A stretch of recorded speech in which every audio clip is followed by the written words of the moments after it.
नमस्कार, स्वागत है आपका राज्यसभा टीवी के खास कार्यक्रम विशेष में। मैं हूं आपके साथ अमृता चौरसिया। भारतीय संसदीय व्यवस्था में राज्यसभा के उपसभापति का पद बेहद ही महत्वपूर्ण है। राज्यसभा में उपसभापति को सभापति की गैर मौजूदगी में सदन का संचालन करना होता है और कार्यवाही को भी सुचारू रूप से चलाने की जिम्मेदारी निभानी होती है। राज्यसभा के पीठासीन अधिकारियों की ये जिम्मेदारी होती है कि वे सभा की कार्यवाही का संचालन करें। भारत के उपराष्ट्रपति राज्यसभा के पदेन सभापति हैं। वहीं राज्यसभा अपने सदस्यों में से ही एक सदस्य को उपसभापति के पद के लिए निर्वाचित करती है।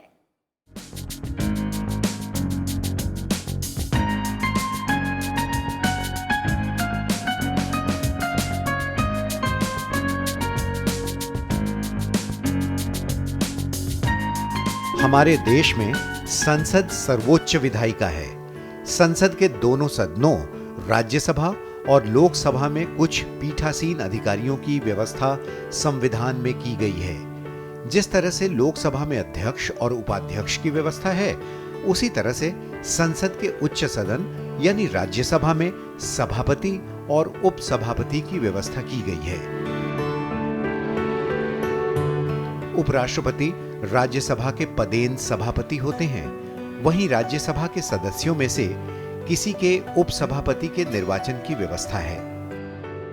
सभापति जी उपराष्ट्रपति हैं, अतः उनको उपराष्ट्रपति के पद का भी कार्य संभालना पड़ता है। और उपराष्ट्रपति सिर्फ तभी काम नहीं करता है जबकि राष्ट्रपति अनुपस्थित हों।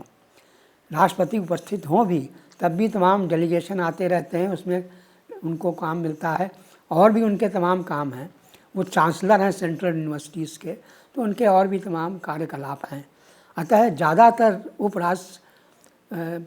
उपसभापति को ही राज्यसभा को चलाना पड़ता है और उसका कार्य देखना पड़ता है। भारतीय संविधान के अनुच्छेद 89 में सभापति और उपसभापति की व्यवस्था से जुड़े प्रावधान हैं। अनुच्छेद 89(1) में कहा गया है कि भारत का उपराष्ट्रपति राज्यसभा का पदेन सभापति होगा।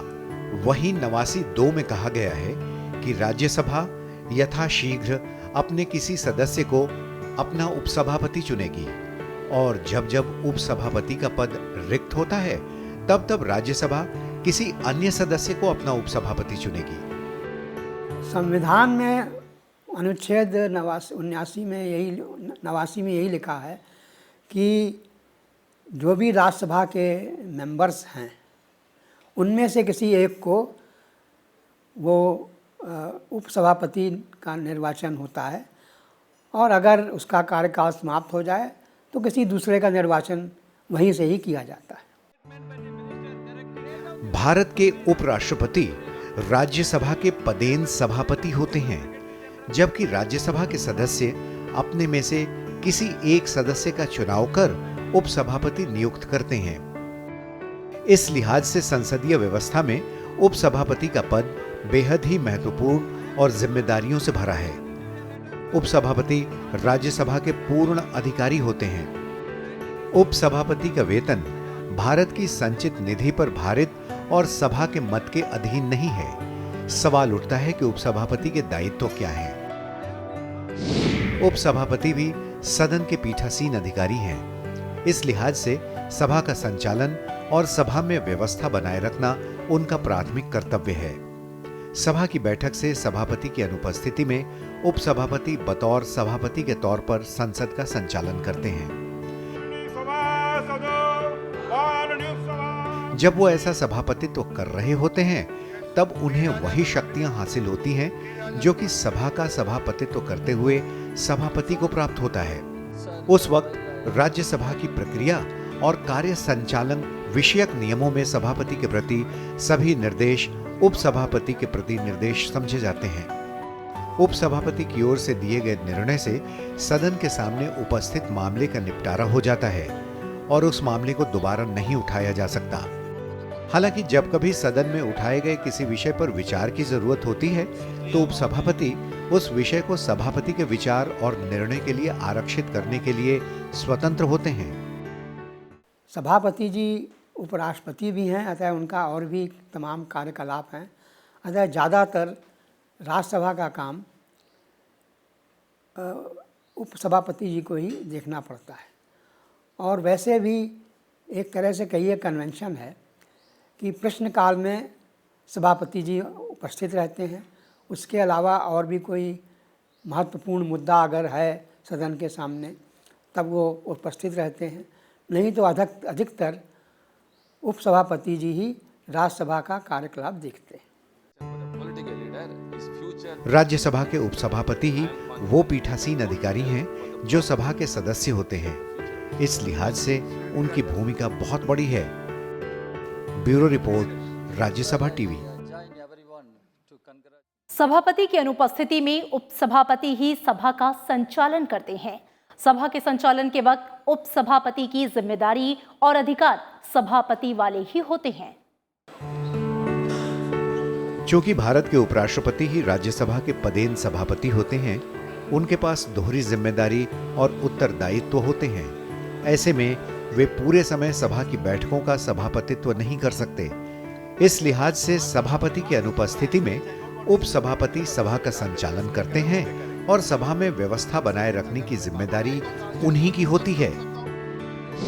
संविधान के अनुच्छेद 91 में ही व्यवस्था है कि जब सभापति का पद खाली हो या ऐसी अवधि में जब उपराष्ट्रपति राष्ट्रपति के रूप में कार्य कर रहे हों या उनके काम की जिम्मेदारी निभा रहे हों, तब उस पद यानी सभापति के कर्तव्यों का पालन उपसभापति करते हैं। सभापति जी उपराष्ट्रपति हैं, अतः उनके और भी कार्यकलाप होते हैं, इसलिए ज़्यादातर राज्यसभा का कार्य उपसभापति जी ही देखते हैं। और अगर सभापति का पद रिक्त है तो उपसभापति जी फिर सभापति का भी पूरा कार्यभार संभालते हैं। और जब सभापति सदन में उपस्थित नहीं होते हैं राज्यसभा में, उस समय भी सब पूरा कार्य उनका देखने का जो है अधिकार और कर्तव्य वो उपसभापति जी का ही होता है। समय की मांग के मुताबिक उपसभापति सभा में उस वक्त लंबित कार्य के सिलसिले में राज्यसभा में विभिन्न दलों के नेताओं से सलाह मशविरा करने के लिए अनौपचारिक बैठकों का भी आयोजन करते हैं। संसद की सभाओं की संयुक्त बैठक में अध्यक्ष और उपाध्यक्ष की अनुपस्थिति के दौरान उपसभापति ही ऐसे संयुक्त बैठक का सभापतित्व करते हैं। उपसभापति जब पीठासीन न हो यानी सभापति पीठासीन हो, उस स्थिति में उपसभापति सदन के सामने किसी विषय पर बोल सकते हैं, चर्चा में हिस्सा ले सकते हैं और एक सदस्य के तौर पर मत भी दे सकते हैं। जब खुद उपसभापति पीठासीन हो तब वे मतों के बराबर होने पर वोट नहीं दे सकते। परंपरा के मुताबिक उपसभापति विधेयकों और संकल्पों को सदन में पेश नहीं करते हैं और न ही सभा पटल पर प्रश्न रखते हैं। जो भी सभापति होगा, जो भी पीठासीन अधिकारी होगा, वो वोट नॉर्मल स्थिति में नहीं दे सकता है। जब फॉर और अगेंस्ट दोनों बराबर हों वोट, तो कास्टिंग वोट बोलते हैं। तो जो उप सभापति जी हैं वो कास्टिंग वोट दे सकते हैं, लेकिन नॉर्मल तरीके से वोट नहीं दे सकते। कि जब जॉइंट सेशन होता है राज्यसभा और लोकसभा का, तो एक तरह से अगर आप देखें तो जो सभापति जी हैं राज्यसभा के, वो उपराष्ट्रपति हैं और उनका दर्जा बहुत ऊपर है, तो उनको प्रिसाइड करना चाहिए। लेकिन हमारे जो संविधान है उसमें ये कहा गया है कि स्पीकर प्रिसाइड करेंगे, अध्यक्ष जो हैं लोकसभा के वो प्रिसाइड करेंगे। क्यों? उसका कारण ये है कि जो सभापति जी हैं, उपराष्ट्रपति हैं, वो संसद के सदस्य नहीं हैं। तो संसद की जो कार्यवाही है जॉइंट कमिटी सेशन की, उसमें इसीलिए अध्यक्ष महोदय को उसका बनाया गया है, चेयर करने के लिए लिखा गया है। और उनकी अनुपस्थिति में नेचुरली जो उपाध्यक्ष हैं वो उसका चलाएंगे। लेकिन अगर दोनों ही पद रिक्त हैं या किसी और कारण से वो नहीं प्रिसाइड कर पा रहे हैं, तो नेक्स्ट जो हैं वो चूँकि संसद सदस्य हैं उपसभापति, इसलिए उनको वो कार्यभार दिया जाता है। संविधान के अनुच्छेद 90 में उपसभापति के पद रिक्त होने, पद त्यागने और पद से हटाए जाने का प्रावधान है। राज्यसभा के उपसभापति के रूप में पद धारण करने वाला सदस्य अगर राज्यसभा का सदस्य नहीं रहते तो ये पद खाली करना होता है। उपसभापति किसी भी समय सभापति को संबोधित अपने हस्ताक्षर सहित लिखित अपना त्याग पत्र दे सकते हैं। राज्यसभा के तत्कालीन समस्त सदस्यों के बहुमत से पारित संकल्प के जरिए उपसभापति को पद से हटाया जा सकता है। इस तरह के संकल्प को तब तक प्रस्तावित नहीं किया जाएगा जब तक कि उस संकल्प को प्रस्तावित करने के आशय की कम से कम 14 दिन की सूचना न दी गई हो। अनुच्छेद 92 में ये प्रावधान है कि जब उपसभापति को पद से हटाने का कोई संकल्प विचाराधीन है तब वो पीठासीन नहीं रहेंगे, यानी ऐसे संकल्प पर जब सदन विचार करेगा तब उपसभापति सभा का संचालन नहीं करेंगे। अनुच्छेद 90 में यही लिखा है कि किस तरह से उपसभापति के पद में रिक्तता आती है। पहले तो रिक्तता आती है कि उनका कार्यकाल समाप्त हो गया हो, जैसा कि अभी हुआ है, इसीलिए इलेक्शन हो रहा है, क्योंकि जो अभी तक उपसभापति थे उनका कार्यकाल अप्रैल में समाप्त हो गया था। दूसरा है कि किसी कारणवश अगर वो नहीं अपने को सक्षम पाते हैं तो रिज़ाइन भी कर सकते हैं, या कोई और उनको कुछ और कार्य है, कुछ है जिसका कि समझते हैं कि हम यहाँ पर उपसभापति का पद निर्वाह नहीं कर सकते हैं तो रिज़ाइन कर सकते हैं। और तीसरा जो बहुत ही अजीबोगरीब परिस्थिति है कि उनके खिलाफ अगर कोई मोशन आ जाए, डिस्क्वालिफिकेशन का मोशन हो तो हो, या फिर वो उनके खिलाफ एक तरह से कोई रिजोल्यूशन आ जाए कि इनको यहाँ से हटा देना चाहिए, इम्पीचमेंट जिसको कि कहते हैं आप, तो अगर वो स्थिति आती है, उसके द्वारा भी अगर उनको पद से हटाया जाता है वोटिंग के द्वारा, तो भी पद वो रिक्तता आती है उपसभापति के पद में। उपसभापति को कार्य मंत्रणा समिति और नियम समिति का सदस्य बनाया गया है और उन्हें सामान्य प्रायोजन समिति के सदस्य के रूप में नाम निर्दिष्ट किया जाता है। अगर उपसभापति किसी अन्य संसदीय समिति के सदस्य हों तो उन्हें उस समिति का अध्यक्ष नियुक्त किया जाता है। Bureau report, Rajya Sabha TV. अब सवाल ये उठता है कि उपसभापति का चुनाव कैसे होता है। आइए समझने की कोशिश करते हैं उपसभापति के चुनाव की प्रक्रियाओं की बारीकियों के बारे में। उपसभापति के निर्वाचन में चुनाव आयोग की कोई भूमिका नहीं होती है। इसमें चुनाव आयोग की जगह सभापति की सबसे अहम भूमिका होती है, जो चुनाव की तारीख तय करते हैं। सभापति राज्यसभा की प्रक्रिया और कार्य संचालन संबंधी नियम 7 के तहत ये तारीख तय करते हैं। नियम 7 में प्रावधान है कि उपसभापति का निर्वाचन उस तारीख को होगा जिसे सभापति निश्चित करेंगे। राज्यसभा महासचिव की ओर से इस बारे में सदस्यों को सूचना दी जाती है। चुनाव की तारीख तय करने संबंधी सूचना राज्यसभा महासचिव की ओर से संसदीय समाचार भाग 2 में प्रकाशित की जाती है। सभापति जी ही सब जो भी पार्टियां हैं उन सबसे सलाह करके निर्णय लेते हैं कि किस तारीख को वोट किया जाएगा, चुनाव किया जाएगा उपसभापति का। और अधिकतर जैसा कि इस बार भी हो रहा है, जो भी सेशन स्टार्ट होता है उसके पहले दिन ही इलेक्शन होता है, और इलेक्शन करने के लिए जो भी नामांकन आने हैं वो उसके एक दिन पहले 12 बजे तक दिए जा सकते हैं। सदन का कोई भी सदस्य अपने सहयोगी का नाम इस पद के लिए प्रस्तावित कर सकता है। चुनाव के लिए तय तिथि के पहले दिन के मध्याह्न से पूर्व कोई भी सदस्य ऐसे प्रस्ताव की महासचिव को लिखित रूप में सूचना दे सकता है। प्रस्ताव का अन्य सांसद की ओर से समर्थन किया जाना जरूरी है। प्रस्ताव पेश करने वाले सदस्य को घोषणा पत्र भी देना होता है। इसमें इस बात का उल्लेख करना अनिवार्य होता है कि प्रस्तावित सांसद इस पद के लिए चयनित होने के बाद उपसभापति के तौर पर काम करने के लिए इच्छुक हैं। घोषणा पत्र पर प्रत्याशी का हस्ताक्षर होना जरूरी है। राज्यसभा के प्रत्येक सदस्य को एक प्रस्ताव पेश करने और एक का समर्थन करने का अधिकार है। उपसभापति के निर्वाचन के लिए कोई भी सभापति, जो कोई भी राज्यसभा का जो सदस्य है वो प्रपोज कर सकता है। एक तो जिसका कि निर्वाचन के लिए उन्होंने प्रपोजल दिया है और एक सेकेंडर, और इसके साथ उनको एक एफिडेविट लगवाना पड़ता है जिसके अगर नाम वो दे रहे हैं, प्रस्थापित कर रहे हैं कि वो सदस्य, वो उपसभापति बनने के लिए तैयार है।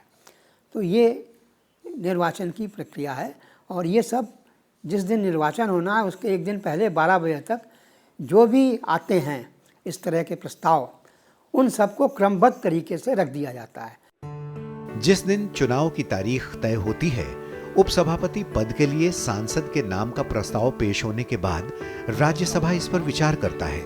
कार्यावली में जिस सदस्य के नाम में कोई प्रस्ताव हो, वो नाम पुकारे जाने पर प्रस्ताव उपस्थित करेगा।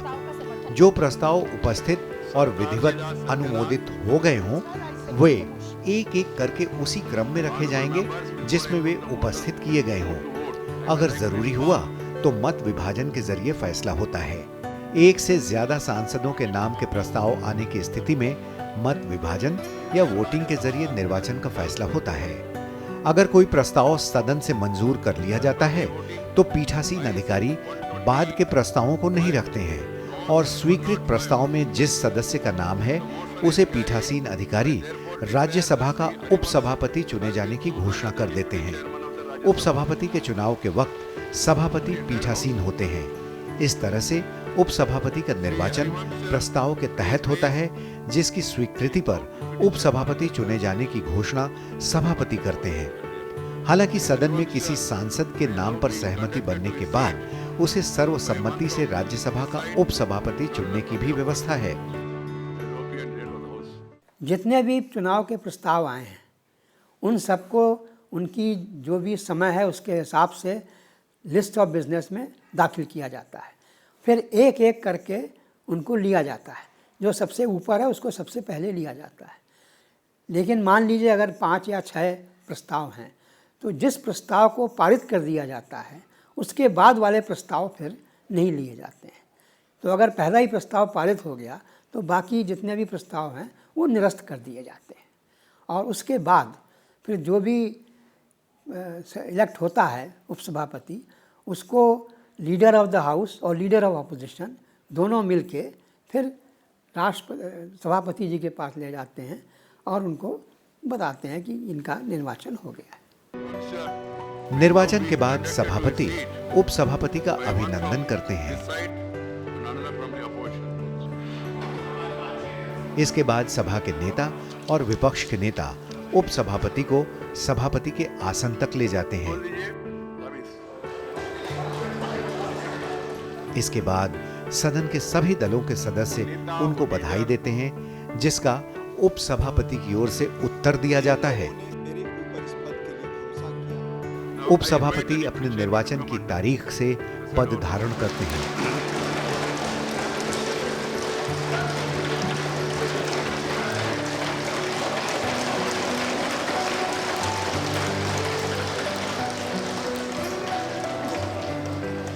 राज्यसभा के उपसभापति पद के लिए पहला चुनाव 1952 में हुआ था और कांग्रेस के एस.वी. कृष्णमूर्ति राव को लगातार 2 बार 1952 से 1956 और 1956 से 1962 के लिए सर्वसम्मति से चुना गया था। Bureau report, Rajya Sabha TV. तो ये था राज्यसभा के उपसभापति पर हमारा विशेष कार्यक्रम। इसी के साथ दीजिए इजाजत। नमस्कार।